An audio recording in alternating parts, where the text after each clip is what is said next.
Vamos dar início à nossa aula de hoje? Vamos lá? Vamos começar? O espaço escolar, da forma que conhecemos hoje, nem sempre existiu. O processo de aprendizagem está inserido na vida do ser humano desde os tempos mais antigos.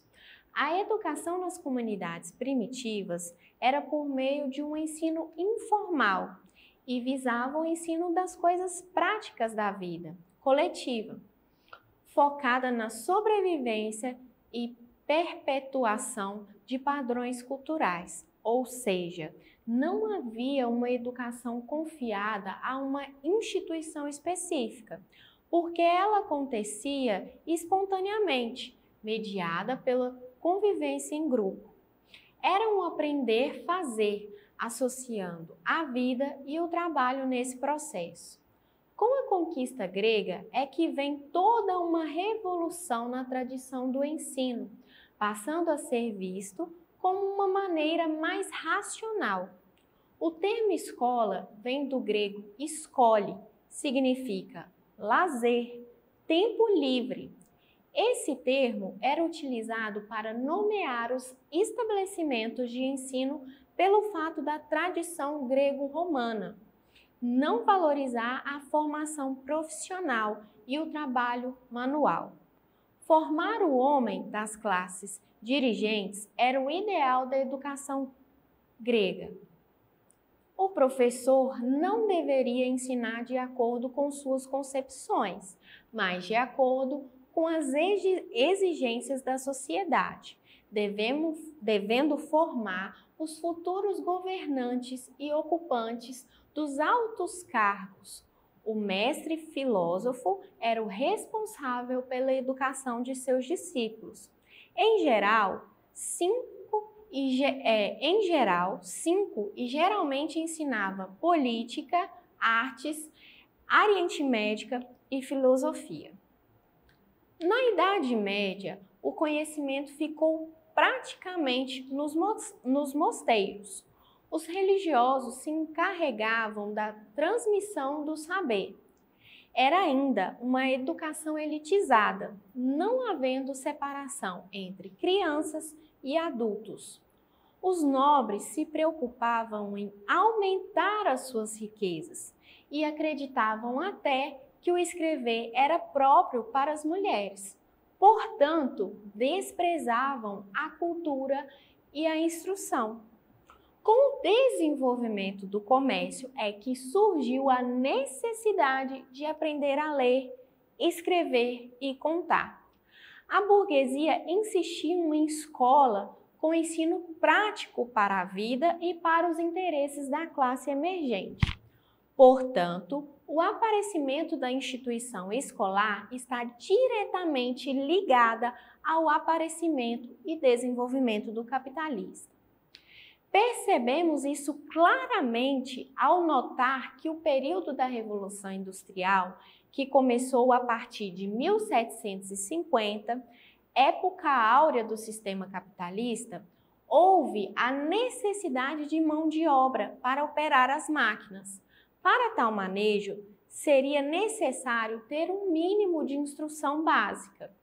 A burguesia percebeu que a educação servia para disciplinar esses milhares de trabalhadores. Adam Smith, um dos grandes teóricos do capitalismo, defendia que a educação era necessária e deveria ser dada em pequenas doses à massa. Portanto, a burguesia viu na educação uma poderosa arma de controle para disciplinar os trabalhadores. Vemos aí que a escola surge com função ideológica, incluir no pensamento da grande massa os valores e normas da classe dominante, mostrando a função de cada um conforme sua classe e sua origem. No Brasil, foram os jesuítas que criaram a primeira escola, quando aqui chegaram em 1549. Seu objetivo era formar sacerdotes e catequizar os índios, dedicando-se também à educação da elite nacional. A Companhia de Jesus foi uma instituição criada essencialmente para fortalecer e defender a Igreja. A companhia demorou 59 anos para formular o seu plano de atuação, um manual educativo, finalizado em 1599 e totalmente influenciado pela cultura europeia, considerando um perfeito instrumento de controle, ou seja, privilegiavam uma cultura intelectual idealizada em nome da Igreja, em detrimento da emancipação intelectual. Na Alemanha e na França é que se inicia a educação pública estatal, porém sem o interesse de atender aos filhos da classe trabalhadora. No século XIX, ela é inaugurada nos Estados Unidos e no Brasil no final do século XIX, quando iniciou o processo de industrialização do país. Só em 1774 é que surgiram as primeiras escolas públicas do país. A vinda da família real para o Brasil ajudou a impulsionar o ensino. Com a proclamação da República, o governo ficou responsável apenas pelo ensino na então capital Rio de Janeiro. Cada estado desenvolvia seu processo educacional de forma autônoma, mas o acesso à educação era um privilégio restrito aos mais ricos. Em 1834, o governo monárquico inaugurou a primeira escola de formação de professores, a Escola Normal de Niterói. Durante os primeiros 50 anos de funcionamento, as escolas normais eram frequentadas quase que exclusivamente por homens. Após a proclamação da República, em 1889, algumas reformas foram pontuais. A primeira delas foi do ministro da Instrução, Benjamin Constant, realizada em 1890, com foco no ensino superior. As escolas de base, no entanto, não entraram nas prioridades dos primeiros governos republicanos. Uma das heranças do período imperial brasileiro, na Constituição Republicana de 1891, foi a manutenção da dualidade do sistema escolar. Boas e poucas escolas para as elites e escolas de qualidade duvidosas para os demais. Basicamente, as escolas mantidas pelo governo eram destinadas aos mais ricos. Sobravam para as camadas mais pobres os colégios de sistema estadual, que, mesmo com um investimento maior após a lei republicana, eram locais com estrutura carente e composto por professores de baixa qualificação. A tentativa de mudar a realidade teve maior impulso a partir da década de 1920. O movimento da escola nova ganhou força no ambiente educacional, que sofreu reformas estaduais inspiradas nas ideias escola novistas. Nomes como o educador Anísio Teixeira despontaram como liderança no movimento. A escola nova no Brasil ficou marcada pela tentativa de tornar a educação gratuita e acessível a todos, mais inclusiva e adotar um modelo mais moderno de ensino, voltado para uma educação para a vida. Apesar dos esforços para tentar alcançar na implementação de um sistema educacional consistente, o analfabetismo entre jovens e adultos ainda é um desafio de âmbito nacional e continua assolando a sociedade. De acordo com o IBGE, a taxa de analfabetismo no ano de 1920 para pessoas a partir de 15 anos era maior que 65%. O percentual só foi baixar para metade da população na década de 1940, quando caiu então para 40%, o que representava cerca de 15 milhões de pessoas.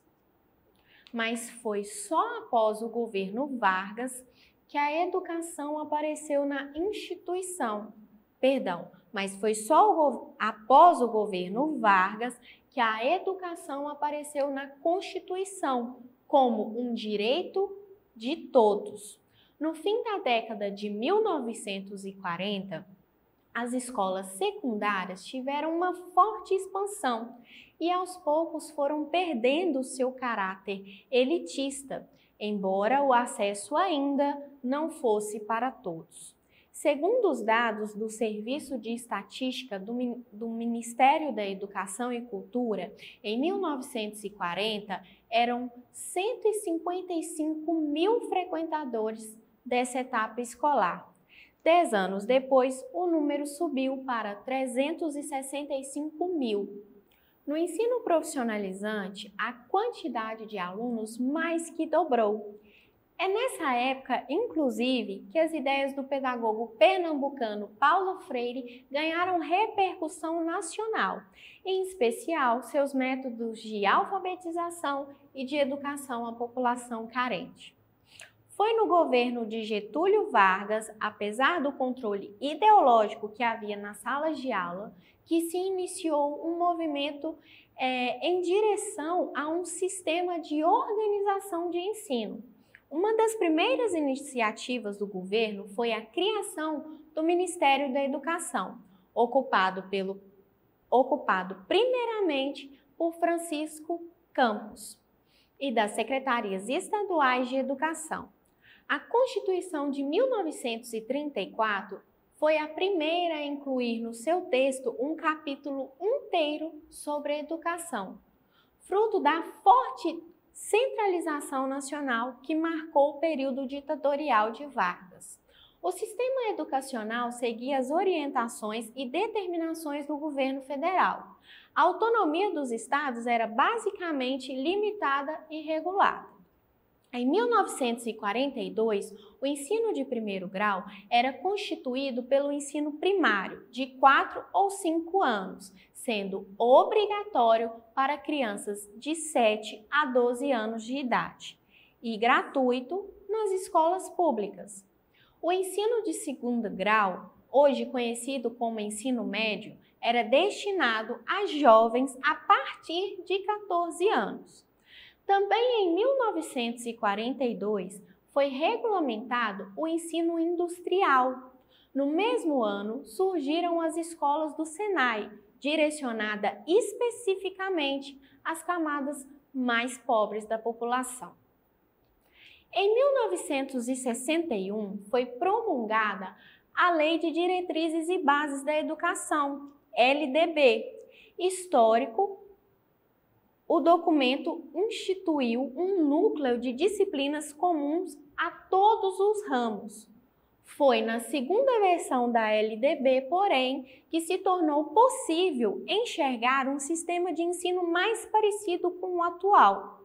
Outra questão é que, nesse período, cresceu a participação das mulheres no ensino público. A divisão entre os sexos ficou quase metade a metade. Homens e mulheres atuavam na docência. Nesse documento de 1971, tornou-se obrigatório a inclusão do primário, fixado em 8 anos, e passou a utilizar o termo primeiro grau e segundo grau. O segundo grau era conhecido com um caráter mais técnico, por preferência dos militares que comandavam o país. Essa proposta prevaleceu até 1982. Somente em 1996, com a nova LDB, entrou em vigor a denominação Ensino Fundamental e Ensino Médio. A mudança ocorrida naquele ano incluiu ambos os períodos como etapa da formação básica e integrou oficialmente a educação infantil, que ganhou mais relevância no cenário nacional. Embora o ensino fundamental esteja praticamente universalizado no Brasil, o acesso à educação para crianças entre 4 e 5 anos se tornou obrigatório e é de 90%. O dado é ainda pior na faixa etária de 15 e 17 anos, cuja taxa de escolarização é de 87,2%. A valorização do magistério e as condições de estrutura das escolas são exemplos de aspectos em que avançamos pouco. Então, vamos avançar bastante nisso aí. Agora que já vimos todo o nosso conteúdo até aqui, vamos juntos fazer a nossa atividade de fixação? Como é de costume, nós vamos ler todas as perguntas primeiro e depois responderemos juntamente. Vamos lá? Pergunta de número 1.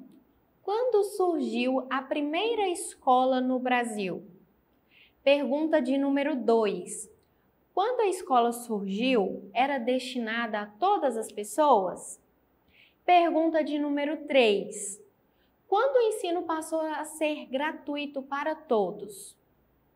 Agora que já lemos as 3 perguntas, vamos responder? A pergunta de número 1 pergunta: quando surgiu a primeira escola no Brasil?